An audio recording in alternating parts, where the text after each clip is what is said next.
by the Chief Election Commissioner. Joining us on the broadcast right now are my colleagues tracking this closely. We have Tejashree as well as Niyamika live with us right now. Tejashree, to you first. You know, it's clear now the election in Bihar is going to happen in 2 phases as compared to 3-phase election that we saw in 2020, and the counting and the results will be out on 14th of November. Well, absolutely, and that is what all was discussed when the political parties met the delegation of Election Commission, and the political parties did mention, say it be the opposition parties or the BJP as well, they mentioned about that the polling in the state of Bihar should happen either in 2 phases or in 1 phase. They were not pressurizing or pressing for 3 phases. Remember that if we talk about the 2020, the elections in the state of Bihar, it was in 3 phases, but now Election Commission is confirmed and the dates are also announced, that as you rightly pointed out, that first phase will be on 6th of November, second will be on 11th, and then the final results will be announced on 14th of November. That is the D-Day for the state of Bihar. Ultimately, what happens, who will be forming the government, what is the number game. Now the formula for the seat sharing will also be started. The meetings back-to-back will be, chaired in the NDA or in fact in Mahagathbandhan as well. Because remember that Mahagathbandhan's Congress party has already said that there is a formula that they will follow. Good seats and bad seats. Good seats, that means on the seat they have already won. Bad seats, that means they have a less probability of winning. So they will be pressing on keeping all those seats where they have a high chance of winning. Now let us talk about the NDA. What will be the formula where the, where in Bihar right now, Nitish Kumar will be the chief minister. So questions will be raised that will Nitish continue to be the face of chief minister after if they come to power, what next, and who will be the face of Mahagathbandhan? Yes, Tejashree, well, absolutely, the dates have been announced, and now the focus is going to be on seat sharing formulas. That will be very interesting to see. Stay on with us, Tejashree. Let me also go across to my colleague Niyamika, who's, I believe, having an interaction with somebody from the Congress party. सारे observer Gujarat के तो नहीं होंगे, तो निश्चित तौर से जो हरियाणा में हुआ, महाराष्ट्र में हुआ, अब बिहार में चुनाव है, कल बंगाल में है, फिर असम में है, हर जगह पर जब बनारस में चुनाव होता है तो बहुत सारे लोगों को देखा गया है कि बाहर के प्रदेशों से रैलियों में जो लोग आते हैं उसमें अधिकतर गुजरात के होते हैं। तो इन सारी चीजों की भी निगरानी मुझे लगता है हम महागठबंधन के साथियों को करनी पड़ेगी। गुजरात को लेकर ही क्यों आपको लग रहा है कि वहीं के ऑब्जर्वर्स होंगे, ऐसा क्यों? देखिए, कई बार ऐसा उदाहरण मिला है, और जब भी हमारे प्रधानमंत्री की रैलीज होती हैं तो कई जो लोकल मीडिया वाले हैं जिन्होंने पकड़ा है, अन्य प्रदेशों से लोग आए होते हैं भीड़ इकट्ठी करने में, और उसमें जितना सबसे ज्यादा परसेंटेज होता है वो यूपी और गुजरात का होता है। तो क्यों नहीं आईएएस भी हो सकते हैं। तो ये हम अपनी शंका जता रहे हैं, और ये हम चुनाव आयोग को नहीं कह रहे हैं, हम खुद ऑब्जर्व करेंगे, और ऐसा कुछ लगेगा तो महागठबंधन को अलर्ट रहना पड़ेगा। Thank you so much, ma'am. So that was Mr. Ranjit Ranjan, who is the Congress Party's Rajya Sabha MP, speaking to Times Now. She is having this suspicion that the observers which are going to be appointed by the Election Commission, they should not belong to Gujarat only, and that is what she is saying, that in fact the Mahagathbandhan party should also needs to be alert on this entire issue. Back to you. Right. So my colleague Niyamika there speaking with Ranjit Ranjan of the Congress party, and an important point there that she has made, that the opposition would want that the observers should not be just from the state of Gujarat. Niyamika, now, opposition wanted elections to happen in 2 phases when the Election Commission officials had meetings with, the political parties in Bihar specifically. So is the opposition now convinced, satisfied with the announcements that have been made today? Because on the issue of SIR also, a lot of things were said by the Chief Election Commissioner. He also said that if even now somebody feels that his or her name has not been added to the list, then at least 10 days before the nomination is filed, the names can be added. So is the opposition now satisfied, or are there still more concerns? Well, yes, there are certain concerns which are being raised by the Mahagathbandhan parties, as SIR is one of the most important issue which they are going to take up in these assembly elections, and that is what is being said by various Congress leaders. As today also we have seen that how the Congress party's Lok Sabha MP Mr. Imran Masood has also stated that we don't trust election commission to conduct free and fair elections, and that is the reason why he had also demanded that this entire election should be conducted under the supervision of the Supreme Court. So that is the kind of the viewpoint of the Mahagathbandhan parties. They are having this suspicion as they are repeatedly making these allegations against the NDA that there is a possibility of vote chori, and that is the only reason why Rahul Gandhi had also taken out a voter adhikar yatra. In fact, Ranjit Ranjan, who is the Congress party's Rajya Sabha MP, she has just now spoken to Times Now, and she has also mentioned that it is very much necessary that the Mahagathbandhan party should also be alerted during these days when these elections are going to take place. The workers needs to work on the ground to check all these. I'm just interrupting you there. Requesting you please stay on with us. Tejshri continues to be with us as well. I'm joined on the phone line by Mrityunjay Jha of the Bharatiya Janata Party. Thank you very much for speaking with us here on Times Now. Your first reaction: the dates have been announced, but the opposition, it seems, is still not convinced. Opposition does not trust the Election Commission.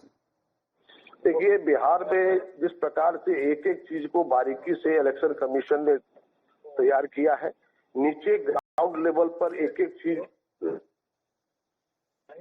पूरा समय voter list का संशोधन के लिए, voter list में जो भी जहां भी कठिनाई है उसकी चुनौती जिसको करनी उसकी पूरी छूट देते हुए, और साथ ही पूरे ऑल इंडिया स्तर पर जो तैयारी रखी, इस प्रकार से केंद्र में बुला करके सभी बीएलए यानी 243 असेंबली के जो बीएलए हमारे बूथ लेवल एजेंट हैं उसके प्रतिनिधि को बुला करके उसका पूरा ट्रेनिंग देना, उनके जो क्वेरीज हैं उनको उसकी जानकारी देना। हर प्रकार से मुझे लगता है कि देश के इतिहास में यह पहला चुनाव ऐसा बिहार का होगा जिस चुनाव में सारी चीजों को प्रामाणिकता से एक एक चीजों को किया जा रहा है। और पहली बार आप देख रहे हैं कि जिस प्रकार चुनाव में चाहे वो ऐसे एरिया जिसको हम लोग जीरा क्षेत्र कहते हैं, जहाँ ऐसा है जहाँ घोड़े से ही लोग जा सकते हैं या फिर जहाँ पानी से माध्यम से वोट के माध्यम से हो सकता है, ऐसी कई चीजों को बारीकी से निकाल करके उसको तैयार करके चुनाव की व्यवस्था बनाई जा रही है। जी। देश में जिस प्रकार से बिहार में नौजवानों के दृष्टिकोण से,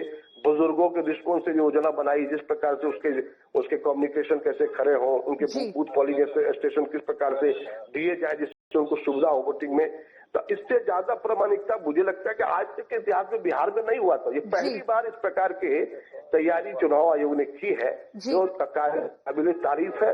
हम जितनी प्रशंसा करें वो कम है, और बिहार के लोग जागरूक लोग हैं। जी, मृत्युंजय झा जी, आप कह रहे हैं कि काफी तैयारी जो है इस बार इलेक्शन कमीशन ने की है। इलेक्शन कमीशन ने भी इसको मदर ऑफ ऑल इलेक्शंस का दर्जा दिया है। बिहार असेंबली इलेक्शंस की बात करें, लेकिन ऑपोजिशन, विपक्ष कहीं ना कहीं अभी भी संतुष्ट नहीं है। दो बड़ी जो है पॉइंट्स अभी जो सामने आए हैं विपक्ष की तरफ से ये है, पहला वो कह रहे हैं कि जो ऑब्जर्वर्स हैं वो सिर्फ गुजरात से नहीं होने चाहिए। दूसरी बात वो कह रहे हैं कि जो इलेक्शंस हैं बिहार में, इमरान मसूद ने कहा है कांग्रेस पार्टी के कि जो इलेक्शंस हैं वो सुप्रीम कोर्ट के सुपरविजन में कंडक्ट किया जाना चाहिए। क्या कहेंगे आप? देखिए, मुझे लगता है कि दो तरह की बात है। पहली बात, जैसा इनका सोच रहे हैं कि हमारे माने हाथी के दांत खाने को कुछ दिखाने को कुछ विषय है, इनके मन में ये है कि अच्छा हो गया तो कहेंगे बहुत अच्छा हो गया, और थोड़ा गड़बड़ अगर हो गया तो कहेंगे इलेक्शन कमीशन ने मेरी बातों को नहीं माना, मैं तो पहले ही कह रहा था।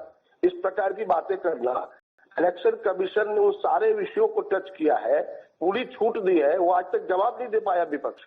उन्होंने जिन जिन मुद्दों पर क्वेरीज की थी उन मुद्दों पर उन्होंने कहा था कि आप साक्ष्य लेकर आइए, अब उस पर कार्रवाई करेंगे, कोई आकर अटेंडेंस नहीं कर पाया वहां।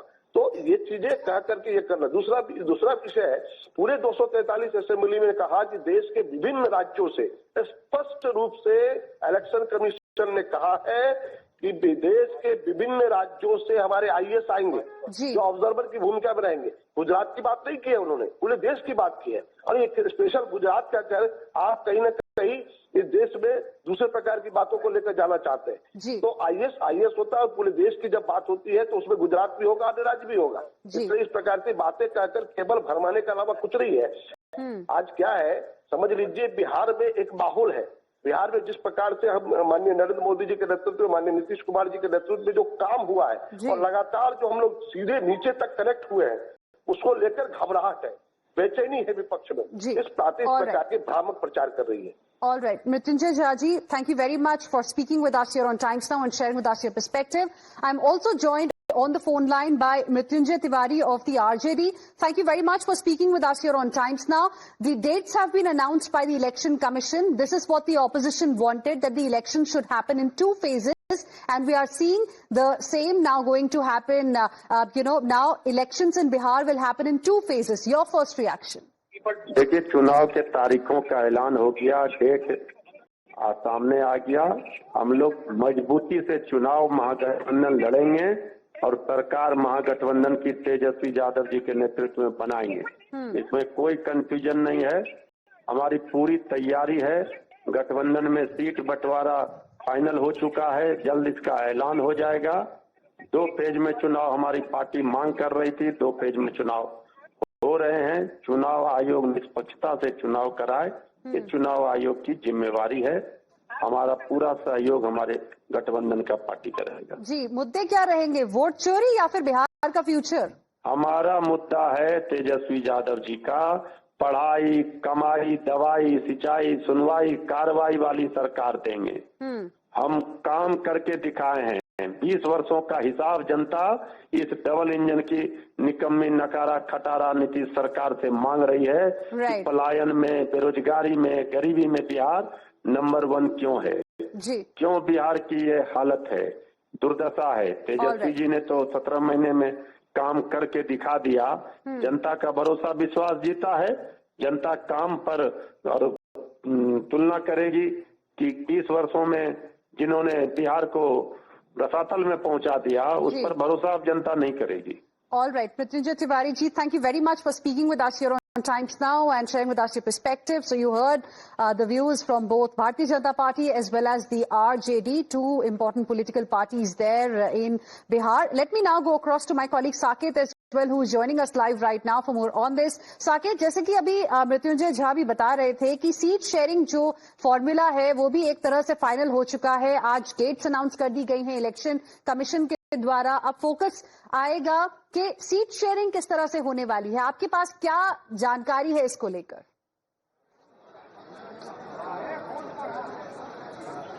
देखिए, सीट शेयरिंग के लिए अब दबाव रहेगा दोनों गठबंधन के ऊपर, क्योंकि जिस तरह से अब समय बहुत कम है। 6 नवंबर को पहले चरण का चुनाव होना है, तो ऐसे में 1 महीने का भी समय जो है लगभग बचा है। और ऐसे में सीट शेयरिंग करना, तमाम जो घटक दल है उनके नेताओं को मनाना, उनके मन के हिसाब से जो डिमांड है उस हिसाब से क्या सीट शेयरिंग होती है या विवाद होता है, ये तमाम ऐसे मुद्दे हैं जो अभी भी अनसुलझे हुए हैं। आज भी महागठबंधन के नेताओं की बैठक चल रही है तेजस्वी यादव के आवास पर, और वहां पर लगातार अलग अलग सुर आ रहे हैं अलग अलग पार्टियों के तरफ से सीटों को लेकर। लेकिन ये कहा जा रहा है कि सब कुछ फाइनलाइज है, बस ऐलान होना है। 1 से 2 दिनों में प्रेस कॉन्फ्रेंस करके ऐलान किया जाएगा। लेकिन तमाम जो घटक दल है, क्या वो तमाम घटक दल के नेता इस पर राजी है कि नहीं, ये बड़ा सवाल है। उसी तरह एनडीए में भी मामला है, क्योंकि लगातार चिराग पासवान के तरफ से जो डिमांड की जा रही है, उस डिमांड पर क्या जो एनडीए के और घटक दल है, बीजेपी है, जेडीयू, ये तैयार होते हैं। जो 2 बड़े घटक हैं उनके ऊपर डिपेंड करता है कि वो किस तरह से इन अपने छोटे घटक के जो दल हैं, चाहे वो लोजपा चिराग पासवान की पार्टी हो या फिर यहाँ पर उपेंद्र कुशवाहा की पार्टी हो या जीतन राम मांझी पार्टी हो,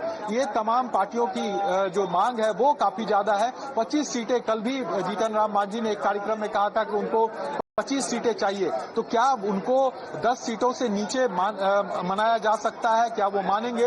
ये तमाम ऐसे सवाल हैं जिसको अगले 2 से 4 दिनों के अंदर सुलझाना एक बहुत मुश्किल वाला काम होगा इन दोनों घटक दलों के बीच। और क्योंकि समय भी बहुत नहीं है, तो ऐसे में जब तक जल्द से जल्द सीटों का बंटवारा न हो, उम्मीदवारों के नाम का ऐलान नहीं होगा, तब तक स्थिति जो है वो इसी तरह फंसी रहेगी और समय गुजरता जाएगा। तो जल्द से जल्द इस पर फैसला लेना दोनों घटक के ऊपर दबाव है। और जहां तक चुनाव के तारीखों का ऐलान है, तो वो अब चुनाव आयोग ने साफ कर दिया कि छठ के तुरंत बाद, यानी 28 और 29 को छठ है और फिर 6 तारीख को पहले चरण का चुनाव होगा। तो यानी बहुत कम, 1 सप्ताह के अंदर छठ के तुरंत बाद ये चुनाव करा लिए जाएंगे। तो ऐसे में अब दबाव राजनीतिक दलों के ऊपर है, क्योंकि अब तक सीटों को लेकर जो गुत्थी है वो नहीं सुलझी है, उम्मीदवारों के नाम पर अब तक फैसला नहीं हुआ है। तो ऐसे में क्या कुछ फैसला पार्टियां कब तक लेती है, इस पर सबकी निगाहें रहेगी। जी साकेत, बने रहिए हमारे साथ. Let me also go across to my colleague Tejshri, who continues to be with us at this point in time. Tejshri, an important meeting, Saket was telling us, is happening in Bihar. Okay, Tejshri, I'll come to you in just a bit. I'm joined on the phone line by Udit Raj of the Congress Party. Thank you very much for speaking with us here on Times Now. Mr. Udit Raj, your first reaction. The announcement has been made by the Chief Election Commissioner. The elections in Bihar will happen in 2 phases. This is what the opposition wanted, and he has called it the mother of all elections. It's not mother of all elections. In fact, it's a general election. All elections are almost same, unless until this election is conducted in a cleaner manner, not like Maharashtra and Haryana.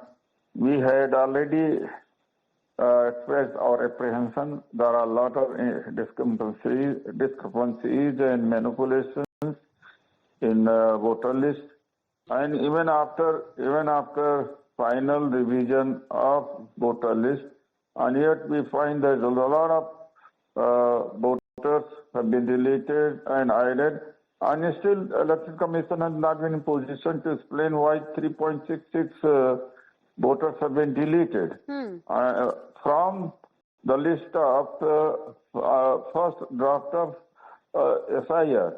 Okay. So let's see that, of course, it all claims made by Chief Election Commissioner today that it will be conducted in fair manner. Let's see. Okay, But Mr. I'm not Udit Raj. expecting- Mr. Udit Raj, it was a detailed press conference by the Chief Election Commissioner earlier today. He has also said that till 10 days before the nomination is filed, people can file appeal and get their names added if somebody's name has been left out. So that's point number 1. I want to simply ask you, because our viewers are also a little concerned right now with this vote chori allegation. What will it take for the opposition to get convinced that there is no vote chori happening, that transparency is something that we are going to see in the elections? That's what I'm telling you, that I ask one question from you also. Sir, my job is to ask questions, and I want you to respond to the questions. The Election Commission has not given any satisfactory explanation regarding deletion of 3.66 lakh voters from the final list of SIR. For that.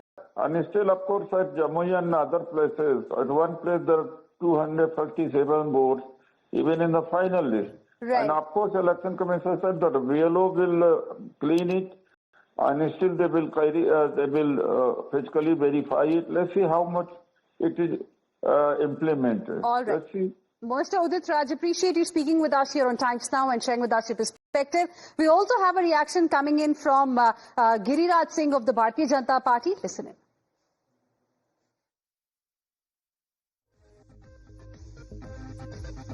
Election Commission